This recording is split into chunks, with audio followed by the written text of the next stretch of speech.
PM Modi ने Spain के प्रधानमंत्री के साथ किया टाटा कॉम्प्लेक्स का उद्घाटन।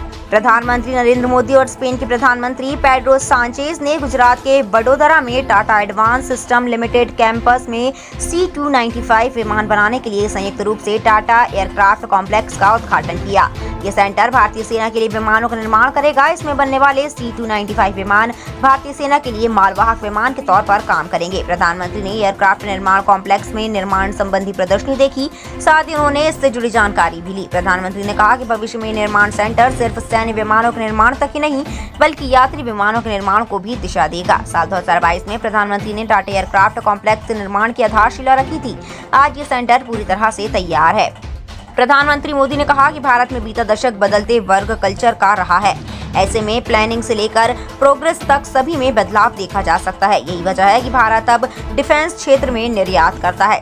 स्पेन के प्रधानमंत्री पेड्रो सांचेज ने कहा कि एयरबस द्वारा भारत में सैन्य क्षेत्र में निर्माण के इस प्रोजेक्ट से दोनों देशों के आपसी संबंध प्रगाढ़ होंगे। ये स्पेन की राजनीतिक साझेदारी और भरोसेमंद भागीदारी की प्रतिबद्धता को दर्शाता है।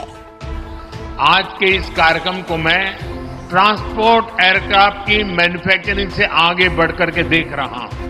आप सभी ने पिछले एक दशक में भारत के एविएशन सेक्टर की अनप्रेसिडेंटेड ग्रोथ और ट्रांसफॉर्मेशन को देखा है।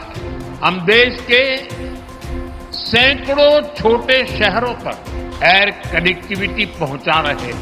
हम पहले से ही भारत को एविएशन और MRO डोमेन का हब बनाने के लिए काम कर रहे हैं। ये इकोसिस्टम भविष्य में made in India civil aircraft का रास्ता भी बनाएगा। आप जानते हैं कि अलग अलग भारतीय एयरलाइंस ने 1200 नए एयरक्राफ्ट खरीदने का ऑर्डर किया है दुनिया को।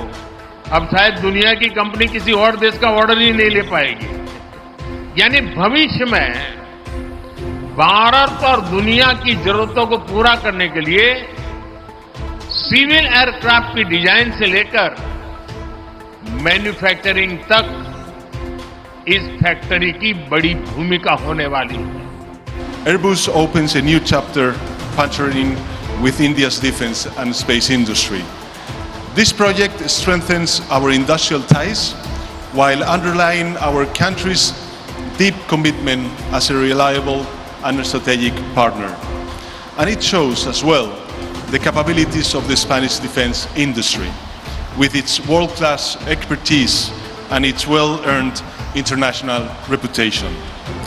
Spain, like India, is promoting an ambitious roadmap to modernize its productive fabric with decarbonization and digitalization as drivers.